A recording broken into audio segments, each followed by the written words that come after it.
Nandiyan na. Yeah. Look at this.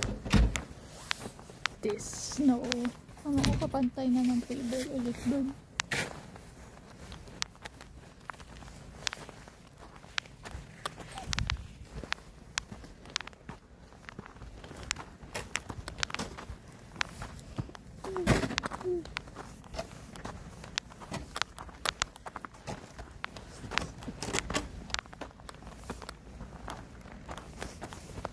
Tayo na sa lake yun.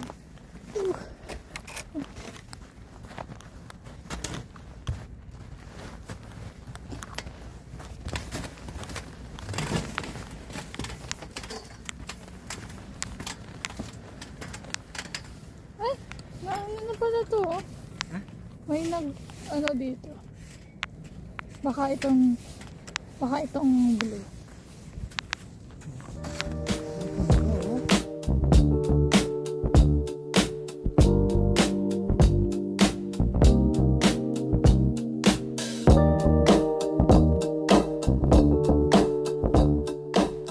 Hey guys. It's a Monday. And nag-snowstorm dito since last night. Actually, hanggang ngayon nag-snow pa din. Tingnan nyo. Grabe. Sobrang taas. Yan o. Hindi kami nakapasok. Kasi, yun nga, hindi kami makaalis. Tapos yung parking dito, yan o. Full of snow. Like, hindi talaga oh. Yan, nagpala ata yun. Ito sa kabila yung Ano? Tinry niya siguro. Yan, so ngayon, nag-ano lang kami para lang mawala yung snow dito sa sakyan kasi kawawa naman, kagabi pa siya ganyan. Grabe. Puno pa rin yan ng snow. Like, hindi makakaalis yung sakyan. Yan, ano siya. Oh. Yan. Wala. Uy, nanigas na. Yellow ah.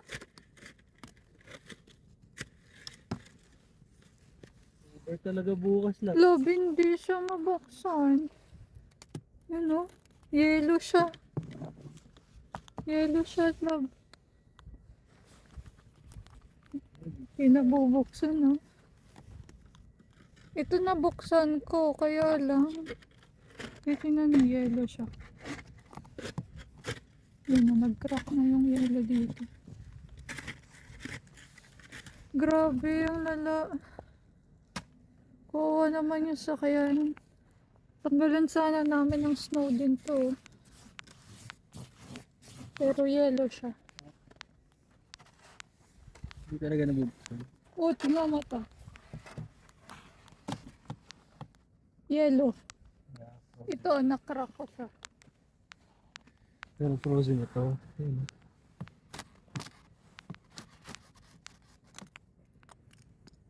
Nalalaglag. Baka maano ha, sira. Dito. Yan ah, nagka-crack siya.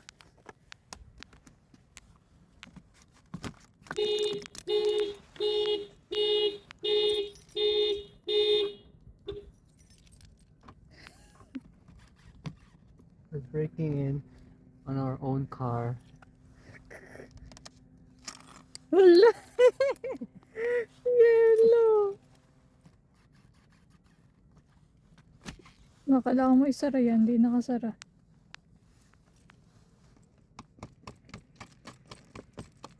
Wala siya. Wala ng snow dito ah. Galing mo dito. Galing mo. Pag may nagnakaw sa'yo, isunod ka.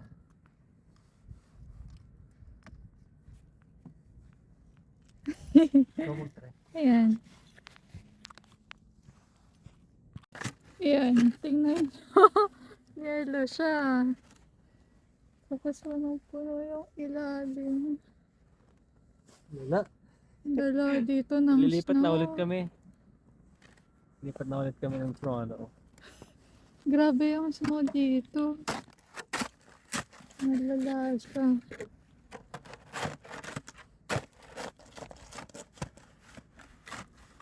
Hindi ko rin alam saan nilalagay yung snow. Doon Ontario pa lang kami ah. Wait lang. Ayan oh. Ito. Tigas na lang. So, ito nilinis na ito yung sakayan niya. Grabe. Dagat. Dagat ng snow. So far. Ito. Taas ng snow. Yeah. Tapos tingnan niya to. Yellow na talaga siya. Matigas na siya na yellow. Ang kapal. Like ito, kung magaganyan, kita nyo snow yan. Ice na, hindi na snow. Ice. Grabe. Goal lang naman namin. Ma-clear out tong gilid. Oo, para yung sasakyan. Makakabante ng konti siguro. Parang tambucho hindi natapan. Yeah. Tanggalan muna namin siya ng snow. Grabe. Kaya nasisira yung mga sasakyan eh. Ay, okay. Back to work. Tangkad ko na guys. Sa tangkad na ako sasakyan namin. Sa snow. Tingnan niyo siya oh. Grabe. Yun ang word for today. Grabe. Malala. Ay. Doon pa lang. Yeah. Kaya pupunta natin yan. Pakita ko sa inyo. Tapos matigas na yung snow eh. Oo, nag-yelo na. Yeah. Hindi na siya madaling palain. Kasi matigas na, natatayuan na. Kawawa naman. Ganito lang yung plano namin. Para lang yung gilid ng sasakyan walang snow. Ay. Diyos ko.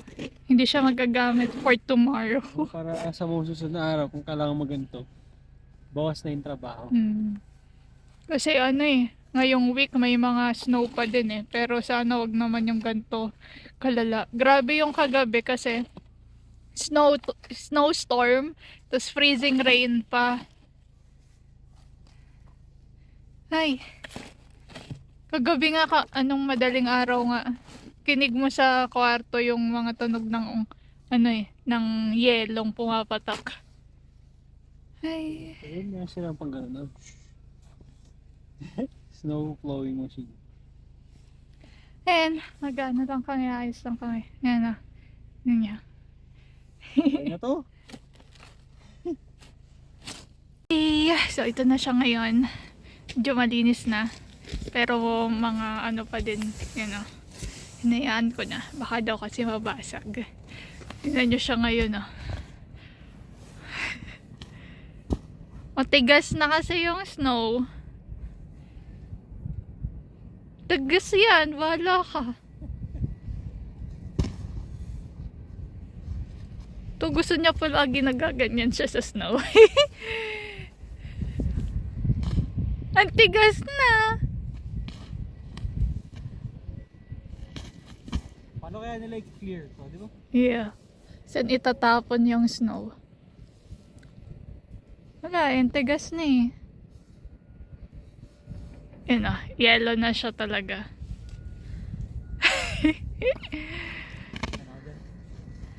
Feeling ko hindi pa din yan yung pinakababa, yung inaapakan no. Hindi pa. Ganun pa yung paa ko eh.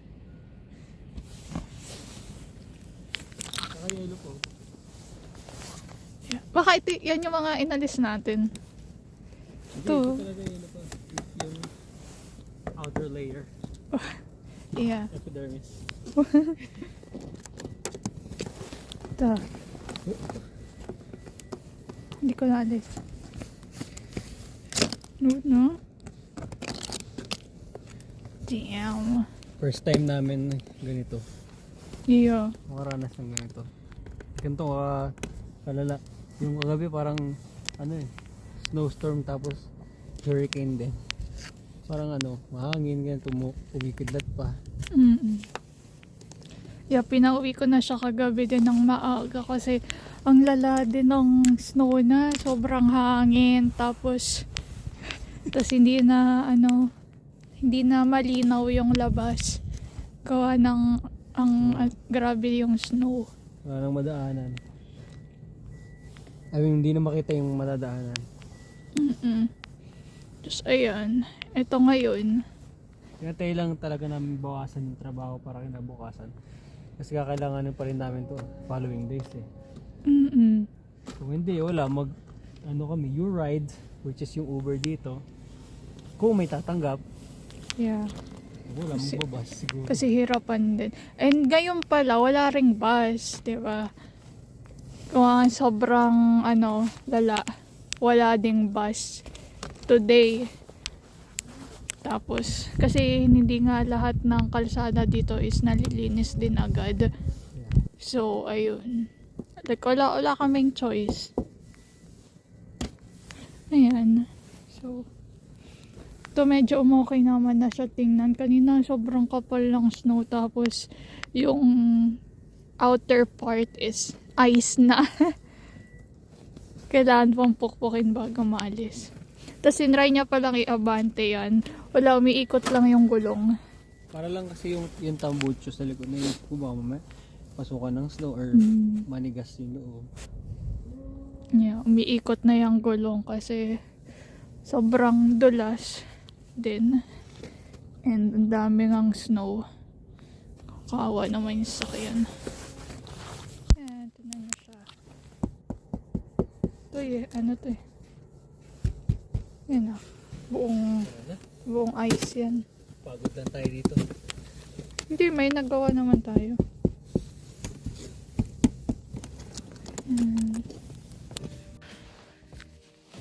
Sabi niya, ilipat daw siya ulit. Kasi, ang snow sa Sudbury.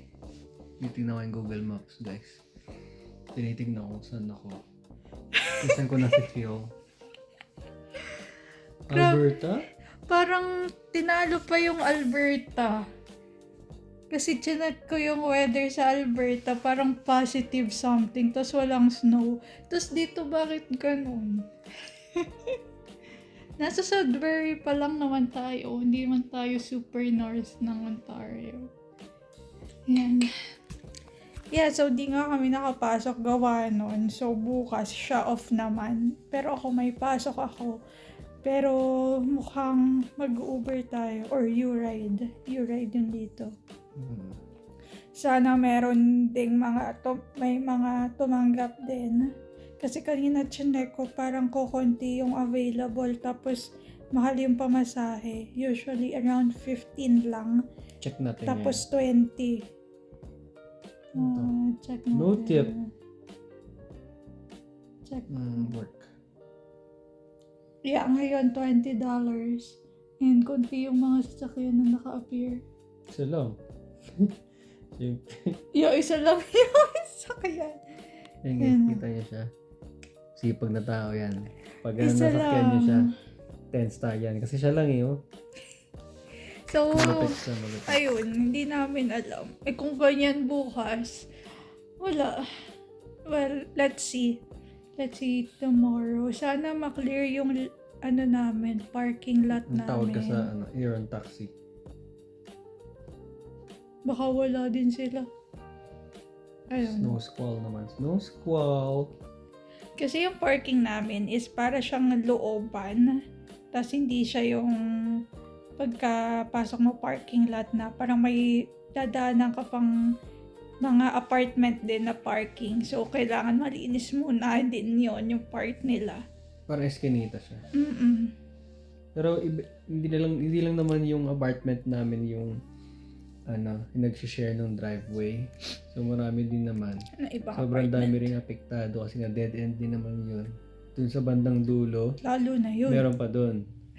So apektado naman lahat. Pero syempre, kailangan din naman pumasok ng mga tao sa trabaho.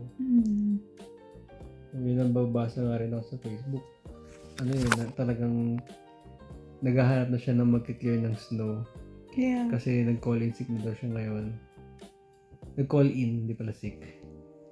Tapos di na afford mag-call in. Tapos kinabukasan daw. Yeah, ang dami ko rin nakikita na ilang oras sa silang nagtatangkal ng snow, meron pa din. Tapos naghahanap na ng parang tulong ganyan. Pero ang unang tanong nila, clear ba yung street mo? Kasi nga, mostly, I think, streets dito is hindi pa din clear. So, ayun. Hindi namin alam. Pagupit na ako kaya mag-alala. Ayun, ito ang first time namin maka-experience ng ganito kalalang snow. Akala namin yung last na experience namin sa Mississauga, yung super taas din. Yun na yung parang, hello, Hindi kasi doon worse. at least mas may nag-clear ng snow Yeah. compared dito. Dito kasi siguro hindi naman namin nagagay yung main roads, pero siguro meron, pero iilan lang. Tapos may balita pa nga daw, sabi niya na hindi nag-clear ng parang ayaw na mag-clear ng snow nung government ba?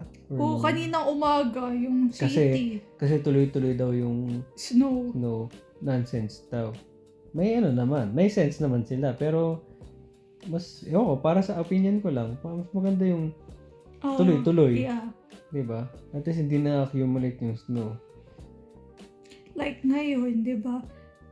Bukod sa super taasan ng snow, nag-yellow na. So, mas mahirap yun. Mas mahirap Kaya linisin. na tinatanong ko, paano nag-clear yung parking lot namin sa likod? Kahit siguro ma-clear yung daanan mismo, hindi naman makakalabas yung sasakyan. Yeah. Or hindi makakabalik. So, we'll see. Bukas check mo na lang din. Yeah. Try yung magtanggal-tanggal pa ng snow dun sa sasakyan. Baka ako, kailangan ko ding pumasok. Though ako ngayon, work from home, pero cellphone lang kasi yung gamit ko and email lang yung access ko. Kumbaga, wala akong access sa lahat. Pwede bang ipakabit mo sa Kaya, laptop man? Kailangan kong i-request sa Hilton. Kailangan ko bigay yung parang something sa laptop, ganyan. So, ayun. Madaming gawain. Ang hirap dito. Yeah, hirap dito guys sa lugar na talagang punong-puno ng snow. Sabi naman nila, parang sabi niya sa akin, paano kayo nag-a-adjust sa winter? Kasi sila daw na mga taga doon, din sila, parang bago din sa kanila yung ganitong kalalang snow. Kasi from the past few years, sabi ni Lisa sa akin, parang niisip ko kung paano kayo nag-adjust sa winter dito. Kasi kami, din parang bago din sa amin yung ganyang kalalang snow. Kasi nga, the last few years, hindi naman daw ganito kalala yung snow. Hindi yung parang everyday, tas hindi yung ganyang kataas. Kaya parang nababaguhan din sila. Siguro yung dating-dati pa, like mga 10 years ago, 20 years ago, ganito. Pero dahil nga, alam mo naman, climate change, nababago. Tas ngayon, bumabalik ulit sa ganito kataas na snow. Ayan. Yeah. Kaya feeling namin kahit saan na kami probinsya ng Canada, okay na kami sa lamig. Yung snow. Yung lamig parang, ako wala naman parang, madali lang, hindi naman madali mag-adjust. Pero feeling ko kaya naman na kasi damit-damit lang. Patong-patong lang ng damit. Patong-patong, yeah. Tiis-tiis lang. Yung snow lang talaga yung mahirap. Mahirap mag-adjust. Lalo pagka may sasakyan kayo. Kahit wala, pag nagdalag kayo sa labas, ganyan. Diba? Nagko-commute kayo, mahirap. Pero kung malamig lang naman, it's fine. Diba? Sabi ko nga dito kay Ara, kung yung daan madulas lang naman, Kaya. oo, basta hindi ganyan kataas yung snow or walang snowfall. May snow pa din. Kaya naman i-drive. Kasi kaya naman mag-ingat. Pero yung ganyan, kita yung gano'ng kataas, Di ba? Yung pauwi pa nga lang ako kahapon, ang hirap na. Takbo ko 30 to 40 lang. Talagang sobrang ingat ako. Kasi yung dito mga dito pa-curve. Maraming pa-curve. So, syempre, pagka-curve ka, dapat mababa yung speed para hindi ka dumos-dos. Nakatakot. Nakakaawa din yung mga sasakyan. Kasi lubog talaga, lalo na yung mga sedan. Lubog talaga sila. Buti nga, kahit paano SUV yung sa amin. All-wheel drive naman. So, nakakalaban sa ganitong Pero kahit paano sasakyan mo, ganito kataas. Oo. Kahit truck na sa stock ngayon. Kahit yung mga 4x4. Oh! Uy! Ay, pinapanood mo. Naplow nung, yung truck. What? AI yan, AI. Oh, ganyan na lagi pinapanood. And so, ayun lang naman. Shinare lang namin sa inyo ang happenings dito sa Sudbury. Na magsa-spring na. I think next week ba? Next week ata start ng spring or this week. March 8, di ba? March 8 ba? Ang spring? Hindi. Daylight yun eh. Daylight ba yun? Yun lang ba ang official start ng spring? Parang... Official start of spring. March 20. Which is this Friday. Spring na, pero dito hindi pa din. Winter pa din. Kasi may snow pa din sa Wednesday, sa Thursday. Yan. Like, the whole weekend may snow pa din. And negative pa din yung weather. So, hanggang kailan? Feeling ko talaga tatagal pa to ng April. Huwag naman sana hanggang birthday. Huwag naman sana na snow pa din. Okay na yung mawala na yung snow kahit medyo lamig-lamig ganyan. Sana matapos na yung snow this month. Kasi nakakapagod na rin. Nakakapagod na rin yung snow. Ayan. Ayun guys, sana nag-enjoy kayo sa aming konting update for today. Kahit kami, hindi kami nag-enjoy. Hindi kami, nandito lang kami sa bahay, tapos sinitingnan lang namin yung bintana, snow Gusto lang na namin naman. i-share sa inyo yung kaganapan dito kasi nga syempre bago rin naman sa amin to. Para kung may alaman kayo na dapat gawin namin or dapat namin paghandaan sa mga ganitong pangyayari. Yeah, and sa mga gusto rin or nagpaplanong lumipat dito sa Sudbury or Northern Ontario. Sa mga lugar na malala ang snow. So isa to sa mga dapat pala nating iniisip. Diba? Ayun lang guys. Yeah, share lang din namin sa inyo kung ano ang kaganapan for today. Don't forget to comment, like, share, and subscribe to our channel. Until next time guys, bye!